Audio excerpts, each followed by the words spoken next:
Muy buenas a todos y bienvenidos un día más al estudio de la palabra de Dios. En el estudio del día de hoy vamos a seguir analizando en el entendimiento de lo que quería Dios mostrar ante ese conjunto de símbolos básicos que vimos en el estudio pasado.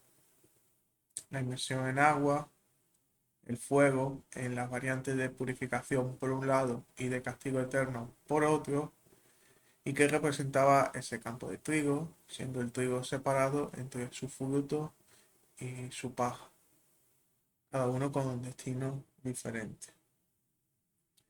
Como breve recordatorio, el agua es representado a lo largo de la escritura como la propia palabra de Dios.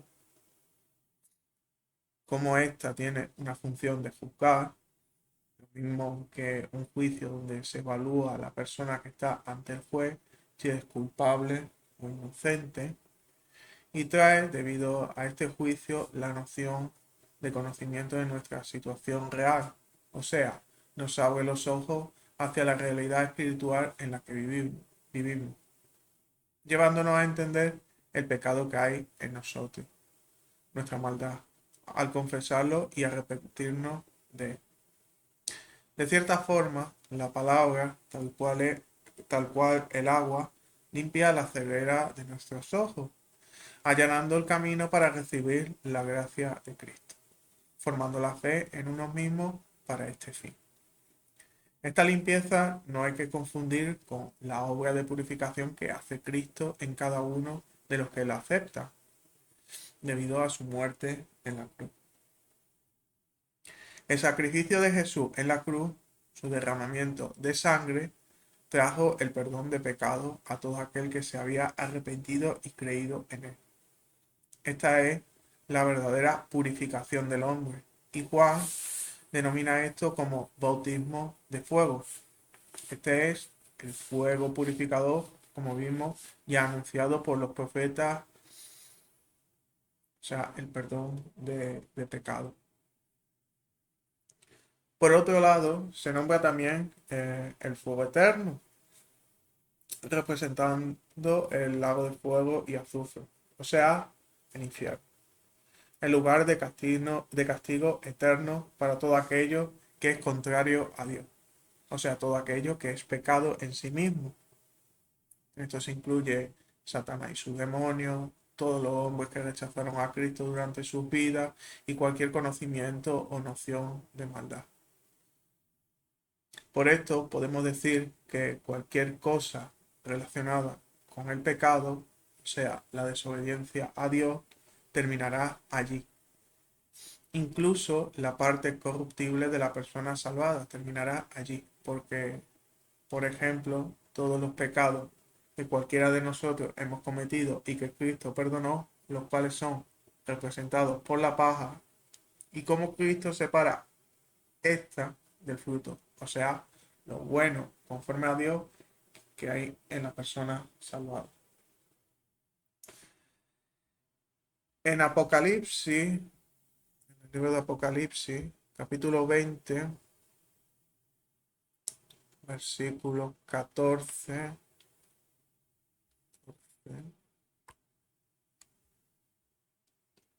14, 15, dice, y la muerte y el Hades fueron lanzados al lago de fuego. Esta es la muerte segunda, el lago de fuego.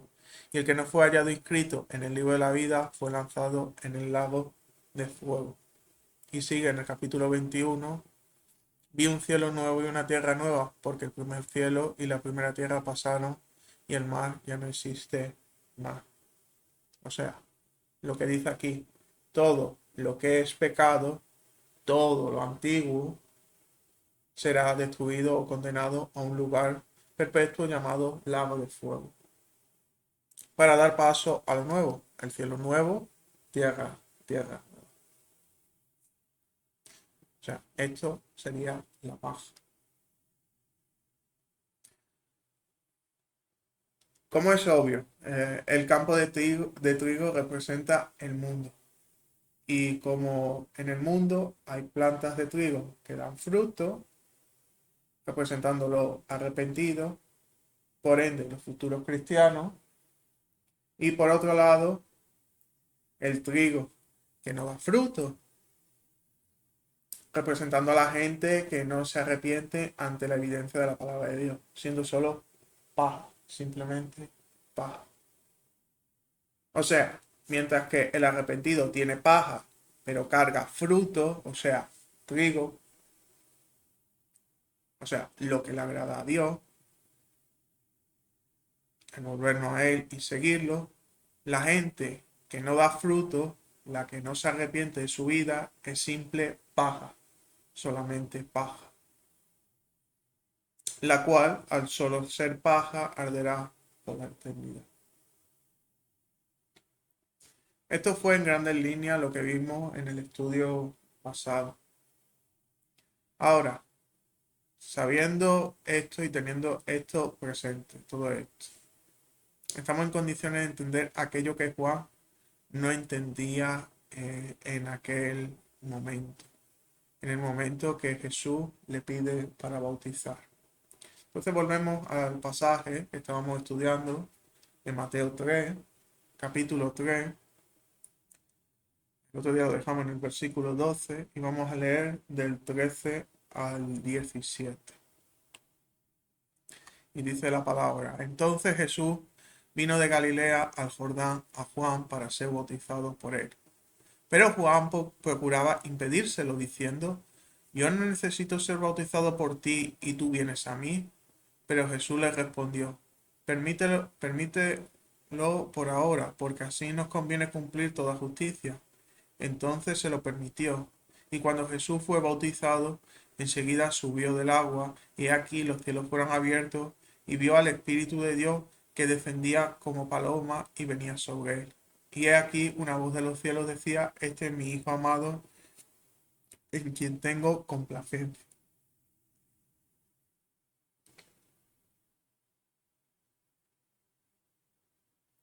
Cuando leemos esto, nos hacemos algunas preguntas. ¿Por qué Jesús se tenía que bautizar en agua si Jesús era un hombre libre de pecado y por ende no tenía nada de qué arrepentirse? Si Juan anunciaba bautismo para arrepentimiento, ¿qué hacía ahí Jesús? O sea, esto sería preguntas obvias que al leer esto no tendrían que despertar. Pues bueno, el punto aquí es que el mismo Juan no entendía toda la trascendencia de aquello que hacía. Solo entendía la mitad del propósito del bautismo en agua. Un bautismo para traer arrepentimiento a la vida de los hombres. Juan sabía que le necesitaba, que la salvación estaba en Jesús y él necesitaba el bautismo de Cristo. El bautismo en fuego y Espíritu Santo que él mismo profetizó ante la multitud, como lo leímos en el estudio pasado y estuvimos viendo. Pero el sumergirte en el agua, el introducirse uno en la palabra de Dios, no era con el fin de arrepentirse. El arrepentirse es la consecuencia. El propósito, como hemos visto, es juicio, juzgar a la persona que recibía el conocimiento de la palabra de Dios al introducirse en ella. Y claro, todo hombre que se introduce en la palabra de Dios recibe el mismo veredicto. Eres culpable contra Dios. Confiesa tus pecados y vuelve al camino de Dios. O sea, arrepiéntete. Esta era entonces, si como todos sabemos, todo el mundo somos pecadores ante Dios, todos los que nos introducimos en la palabra de Dios nos juzga y nos determina que somos culpables ante Dios, llamándonos a confesar pecados y volvernos al camino de Dios, es normal que Juan asociara, como todos asociaron, el bautismo de agua con la consecuencia, el arrepentimiento. Si todos se tienen que arrepentir, Juan entendió que este era el fin del bautismo en agua, arrepentirse. Pero Juan se equivocó y por esto chocó con Jesús. Versículo 14. Pero Juan procuraba impedírselo diciendo, yo necesito ser bautizado por ti y tú vienes a mí. Juan no entendía que el agua representaba juicio y que a pesar que el resultado de ese juicio era siempre igual para todo el mundo, el de culpable y el llamado a confesar y volverse a Dios, había un hombre el cual iba a superar el juicio del agua, el juicio del cumplimiento total, hasta ese momento de la palabra de Dios, la obediencia total y perfecta al Padre. Y este era Jesús. Este era Jesús. Y es el propio Jesús que le aclara esto a Juan, haciendo el énfasis en el propósito del bautismo de agua. ¿Cuál era el fin del mismo? Versículo 15. Pero Jesús le respondió, permítemelo por ahora, porque así no conviene cumplir toda justicia. Entonces se lo permitió. La clave es esta que indica Cristo. Nos conviene cumplir toda justicia. El fin, lo dice Cristo, es cumplir toda justicia. La justicia era ser juzgado por la palabra. Jesús tenía que ser evaluado, ver si había o no pecado en él, si era o no perfecto ante el Padre. O sea, si cumplía con toda la palabra de Dios hasta ese punto. Cristo se estaba enfrentando a un juicio, el cual, hasta ese momento, todos habían sido declarados pecadores, culpables. Todos eran llamados a arrepentirse. Pero en Jesús ocurre algo diferente. Versículos 16 y 17. Y cuando Jesús fue bautizado, enseguida subió del agua, y aquí los cielos le fueron abiertos, y vio al Espíritu de Dios que descendía como paloma y venía sobre él. Y he aquí una voz de los cielos decía, este es mi Hijo amado, en quien tengo complacencia. Esto que tenemos aquí no es Jesús eh, identificándose con los pecadores, tal y como se enseña simple y llanamente. Es algo de una trascendencia por encima del hombre. Es como el propio Jesús dice, un tema de justicia. Justicia. Es un asunto de él poniéndose a merced de la justicia del Padre, siendo evaluado en cada ámbito de la palabra y el resultado es el descrito. El Espíritu de Dios desciende sobre él, mostrando que él es justo, al igual que ocurre en el cristiano que es santificado, purificado en la sangre de nuestro Señor Jesús. Muestra la santidad de Jesús en nosotros, recibiendo el Espíritu Santo como sello de esa santidad recibida por la fe en nuestro Señor Jesús. Además, es importante resaltar en el versículo 15 el énfasis que da Jesús cuando dice nos conviene, nos conviene. Era necesario que Jesús fuese evaluado, juzgado por el Padre, visto con lupa si realmente era el Cordero perfecto para el sacrificio que ocurriría a futuro en la cruz. No podía tener defecto en él. Tenía que estar en plena obediencia, sin pecado con el Padre. Si Jesús no superaba este punto o no pasaba por el juicio del Padre, nunca podría haber limpiado el pecado de todos los que creyeran en él, incluido el de Juan el Bautista. Por esto, Jesús le dice que les convenía realizar este juicio sobre él.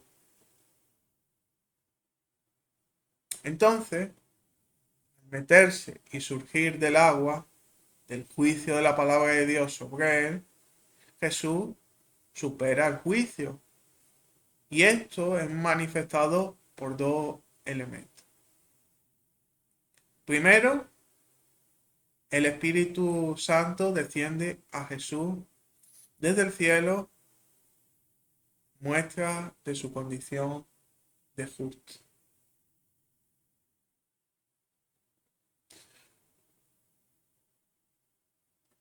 Esto lo podemos entender si leemos, por ejemplo, Hechos capítulo 5, versículo 32.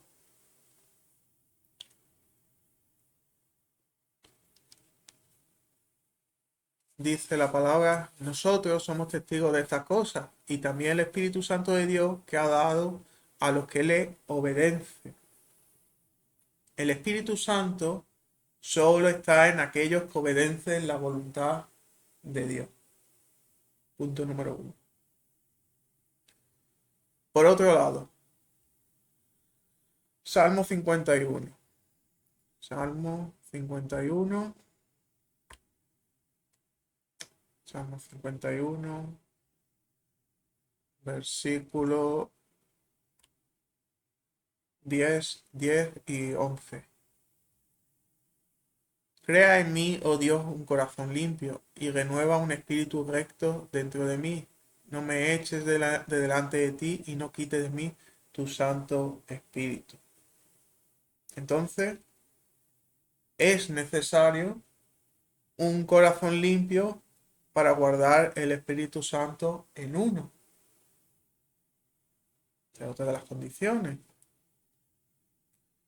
Seguimos adelante. En Isaías 63,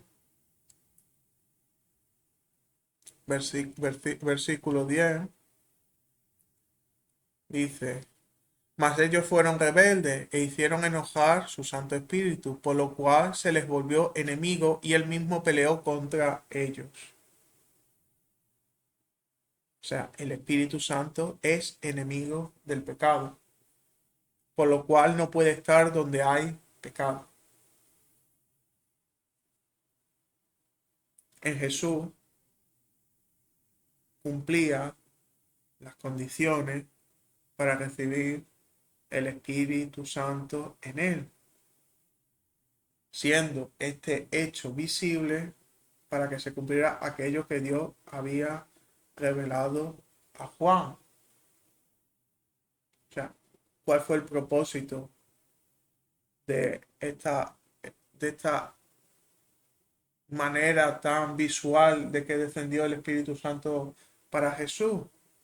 Esto nos lo explica el Evangelio de Juan. En Juan, capítulo 1, versículo 32 al 34. Juan dio testimonio diciendo, he visto al Espíritu que descendía del cielo como paloma y posó sobre él. Yo no le conocía, pero el que me envió a bautizar en agua me dijo, aquel sobre quien veas descender el Espíritu y posar sobre él, este es el que bautiza en Espíritu Santo. Yo le he visto y he dado testimonio de que este es el Hijo de Dios. O sea, que Dios hiciera visible el descenso del Espíritu Santo sobre Jesús fue la muestra visible para que Juan confirmara que Jesús era el Mesías, el Hijo de Dios. Esto es el Espíritu dando testimonio del Mesías. Y al mismo tiempo, la misma palabra de Dios, ha evaluado a Jesús en cuanto a su justicia, empieza a dar testimonio. Primero, dando cumplimiento a lo dicho por los profetas, con claros ejemplos como pueden ser en Isaías. Vamos a ir al libro de Isaías, capítulo 11, versículo, versículos 1 y 2.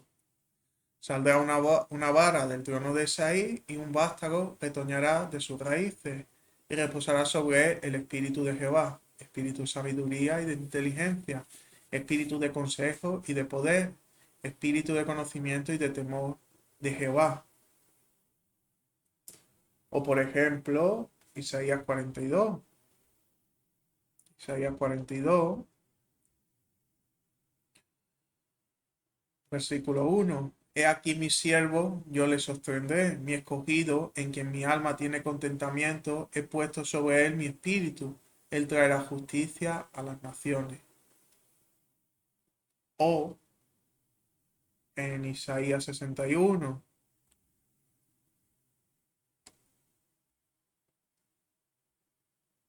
Isaías 61, versículo 1 al 3. El espíritu de Jehová, el Señor, está sobre mí, porque me ungió Jehová, me ha enviado a predicar buenas nuevas a los abatidos, a vendar a los quebrantados de corazón, a publicar libertad a los cautivos y a los presos apertura de la cárcel, a proclamar el año de la buena voluntad de Jehová y el día de venganza de Dios nuestro, a consolar a todos los enlutados, a ordenar que a los afligidos de Sión se les dé gloria en lugar de ceniza, óleo de gozo en lugar de luto, manto de alegría en lugar del espíritu de angustiado. Y serán llamados árboles de justicia, plantío de Jehová para gloria suya. Esto era la muestra de la palabra, dando la palabra testimonio de lo que estaba ocurriendo ahí, en ese momento, con Juan el Bautista, con ese bautismo en agua. O sea, la misma agua dando testimonio. Pero es que no solo la palabra de Dios dicha en el pasado daba testimonio de que Jesús como el Mesías, como el Hijo de Dios, sino que como en cualquier juicio, el juez debe dar su veredicto audible, a viva voz. Debe dictar el fallo sobre Jesús, el veredicto. Inocente o culpable. Y es esto mismo que ocurre. El Padre dicta sentencia. La palabra de Dios se escucha desde el cielo sobre los que se encontraban junto a Jesús en ese momento. Y volvemos a Mateo 3, versículo 17. Y aquí una voz de los cielos decía, este es mi Hijo amado, en quien tengo complacencia. Mucho ojo a este versículo. No es que el Padre exprese un sentimiento de complacencia hacia el Hijo. Va más allá de eso. Lo que se ha traducido con la palabra complacencia es la palabra en griego eudoqueo, que literalmente significa pensar bien, con la connotación de aprobar una persona o acto. Esto para quien pueda tener dudas, si nos vamos a la página de logo, encontramos en Mateo 3:17 y tenemos aquí la palabra eudoqueo, la cual se define, como hemos dicho, pensar bien, aprobar, ya sea un acto, una persona, una cosa. Entonces, lo que tenemos aquí, más que la palabra complacencia. O sea, Dios declara a Jesús como alguien apto, aprobado, un veredicto favorable para dar cumplimiento al propósito del Mesías, ya que Jesús era el Mesías, ahora siendo declarado a viva voz por el Padre. El juez dicta de manera favorable sentencia favorable ante la perfección de Jesús. Jesús es el Cordero perfecto. Jesús es el Mesías prometido.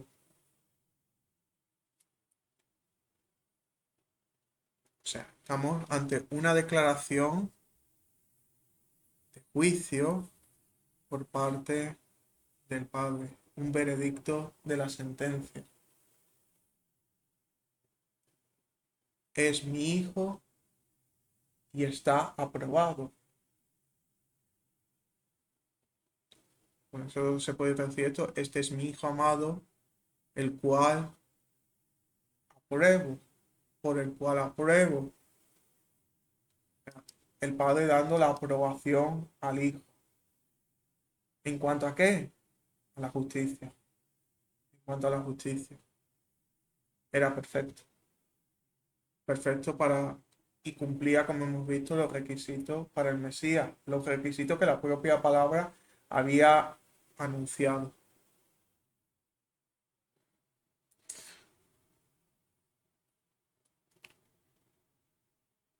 Con esto todo, ya tenemos dos que testifican a Jesús como el Mesías. Por un lado, el Espíritu Santo y por otro, el agua, o sea, la palabra de Dios. La palabra de Dios dicha en el pasado y la palabra de Dios dicha en ese mismo momento a través del Padre, anunciando a viva voz, este es mi Hijo amado, el cual apruebo. Tenemos dos testigos ya, dos testigos. Y esto inmediatamente nos recuerda mucho, o nos debería recordar mucho, a un pasaje que se encuentra tristemente adulterado en muchas de las traducciones de la Biblia al castellano. Y no es otro que Primera de Juan 5:7 y el versículo 8 también. Primera de Juan, capítulo 5, versículos 7 y 8. Esto que está aquí es lo que dice literalmente en el texto original, porque tres son los que dan testimonio, el espíritu, el agua y la sangre, y estos tres concuerdan. Porque si nos vamos a otras versiones, se ha añadido, por ejemplo, puede ser, vamos a poner un momentito, Reina Valera, se enseña porque tres son los que dan testimonio en el cielo, el Padre, el Verbo y el Espíritu Santo, y estos tres son uno. Y tres son los que dan testimonio en la tierra, el Espíritu, el agua y la sangre, y estos tres concuerdan. Pues lo que aparece de más en Reina Valera 60 es una añadidura en la escritura. Como ya lo hemos dicho en otras veces y otros hermanos también ya han hablado de esto, es añadidura, añadidura. Porque si nos vamos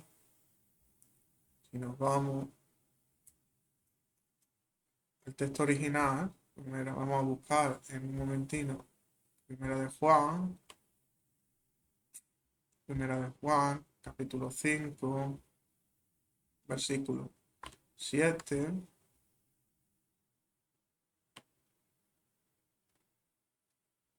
Porque tres están siendo los que dan testimonio. Versículo 8, el espíritu y el agua y la sangre y los tres hacia adentro del uno están siendo. O sea, están de acuerdo. Esto es lo que dice el texto original y no lo que dice o han puesto en la traducción de Reina Valera 60, que es una añadidura y una manipulación del versículo. Entonces, quitamos Reina Valera 60, ponemos esta versión corregida y como dice, porque tres son los que dan testimonio, el espíritu, el agua y la sangre, y estos tres concuerdan en uno. Entonces,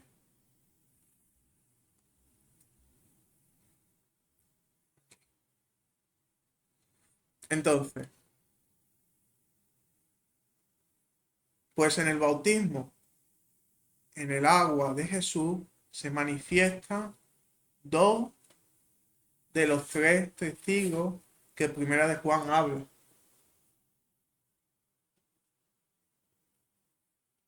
O sea, el agua y el espíritu y el agua.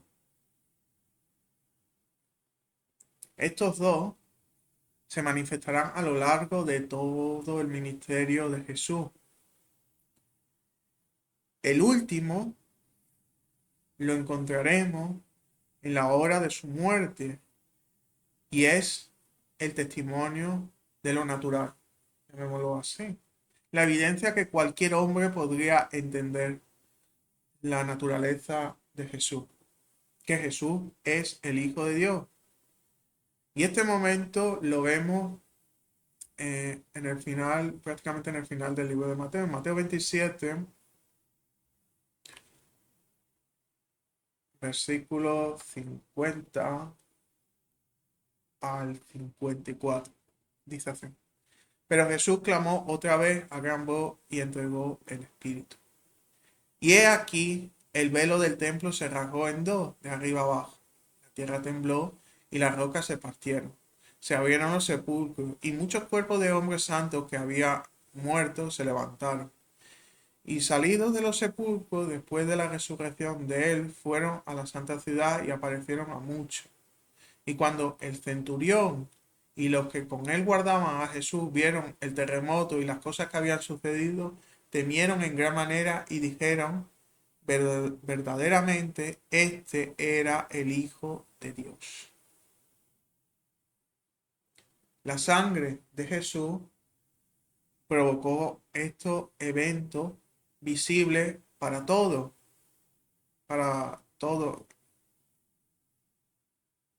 Y romanos,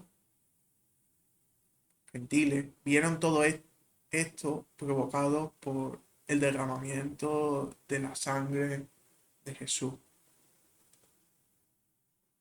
Declararon sin saber nada de la palabra de Dios, sin saber nada de lo que había hecho el Espíritu Santo junto a Jesús, que Jesús era verdaderamente el Hijo de Dios.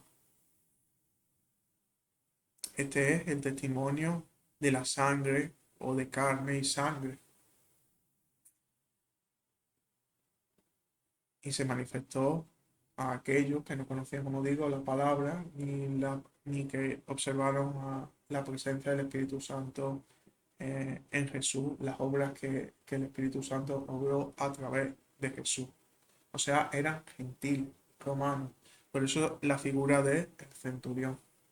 El centurión, al ver estos hechos, reconoció que solo todo eso que estaba ocurriendo solo podía ser si ese hombre que había muerto en la cruz era el Hijo de Dios. La misma declaración que hizo el Padre, la misma declaración que hizo Juan el Bautista por revelación, por ver que el Espíritu Santo recaía sobre Jesús. O sea, los tres testigos.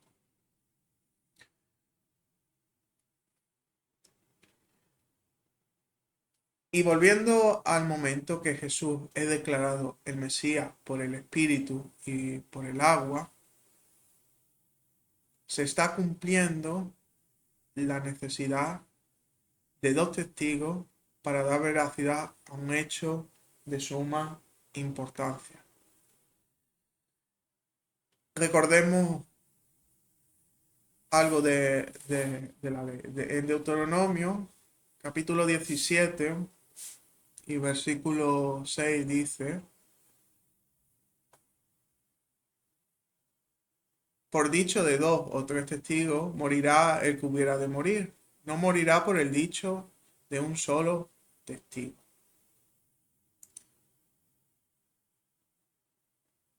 Y podemos decir, ¿esto qué tiene que ver con Jesús? ¿No?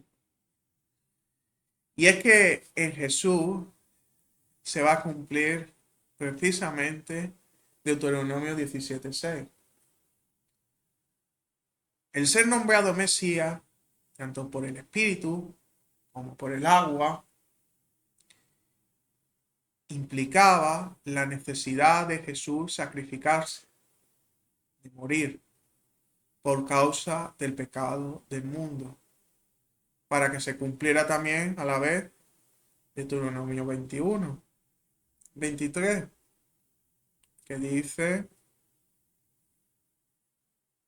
no dejaréis que su cuerpo pase la noche sobre el madero, sin falta lo enterrará el mismo día, porque maldito por Dios es el colgado, y no contaminará tu tierra que Jehová tu Dios te da por heredad. Pasaje que confirma Pablo para que entendamos claramente lo que quiere decir eso en Gálatas 3:13. Gálatas 3:13 dice, Cristo nos redimió de la maldición de la ley hecho por nosotros maldición, porque está escrito, maldito todo el que es colgado en un madero. El pasaje de Deuteronomio 21, 23, citado por Pablo en Gálatas 3:13. Entonces tenemos a dos testigos declarando que Jesús es el Mesías. Dos testigos verdaderos e infalibles, Espíritu Santo y la palabra de Dios. La palabra de Dios a través del Padre también. Que indirectamente llevando a Jesús por esta condición a la muerte, al sacrificio por el pecado.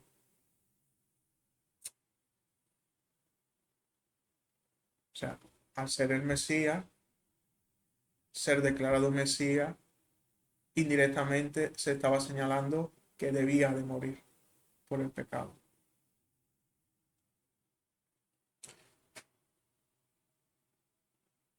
Y para un cumplimiento perfecto de Deuteronomio 17:6, a pesar de que no sería necesario el testimonio de la carne y sangre, o sea, el testimonio natural del hombre, este tercer testimonio de la sangre se da, como vimos, en la declaración del centurión, que se encontraba en la cruz, la declaración de un gentil. No cabía duda, Jesús era el Mesías, Jesús era el que tenía que morir sacrificado por justicia en la cruz, por la maldición, por el pecado. O sea, el que la justicia de la palabra declaró justo, a la vez la justicia lo estaba condenando a muerte por todos los pecados del mundo en la cruz, como siendo el único medio de salvación de los hombres. Todo esto entiendo que no es sencillo de entender, pero muestra el fin, el propósito de Cristo, el mismo propósito que lo resume también Pablo en sus cartas, lo que dice Pablo en 2 de Corintios capítulo 5, versículo 21. Al que no conoció pecado, por nosotros Dios le hizo pecado para que nosotros fuéramos hechos justicia de Dios en él. Este pasaje resume lo que hemos estado viendo de esa declaración y ese momento que Jesús sale del agua siendo declarado como Mesías, el Hijo de Dios. no tenía pecado, pero Dios por nosotros lo hizo, lo hizo pecado para salvar. Por eso lo hizo maldición. Y como maldito que estaba, eh, fue testificado como el Mesías para morir también en la cruz, cumpliéndose lo dicho por ejemplo, como un asesino. Necesitaba por lo menos de 2 a 3 testigos, los testigos por lo menos. O sea, todo tan simple y en la verdad con una profundidad que va mucho más allá de la simpleza humana a la hora de ver un acto de soberanía de Dios realizado en Jesús.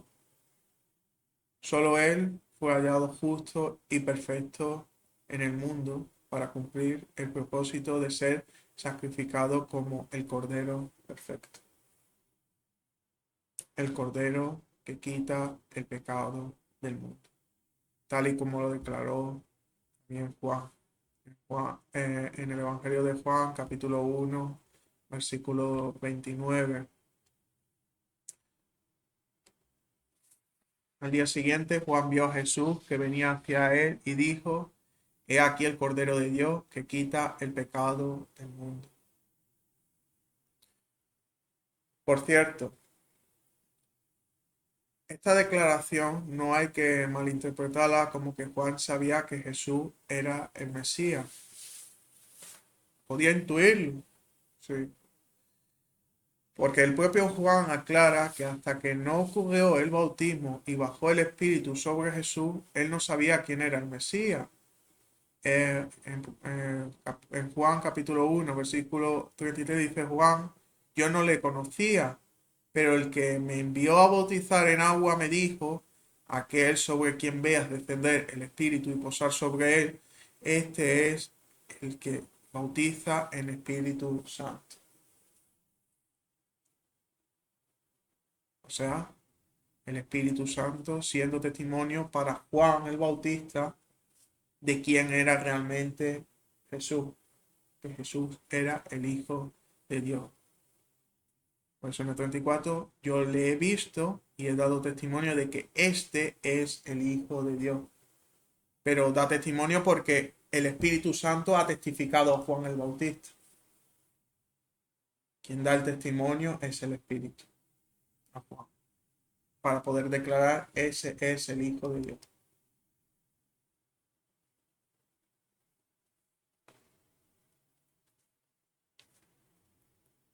De todo esto, de los testimonios, de, de quién era Jesús, podemos hablar en otro estudio, donde, por ejemplo, en el momento de la transfiguración, ese momento tan famoso, el Padre declara exactamente el mismo veredicto sobre Jesús.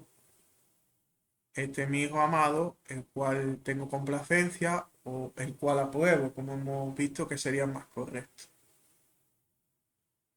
Si miramos la palabra original en griego, el original que dice que eudoqueo, o sea, será aprobado.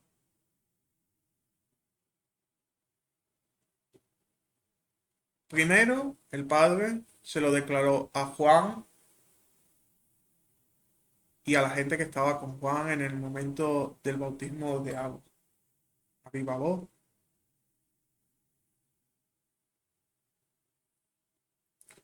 Y posteriormente a unos pocos discípulos, mostrando que Jesús se encontraba por encima del dador de la ley, Moisés, y por encima de los profetas, Elías en la transfiguración representando a los profetas, ya que Jesús era el Mesías, el Hijo de Dios.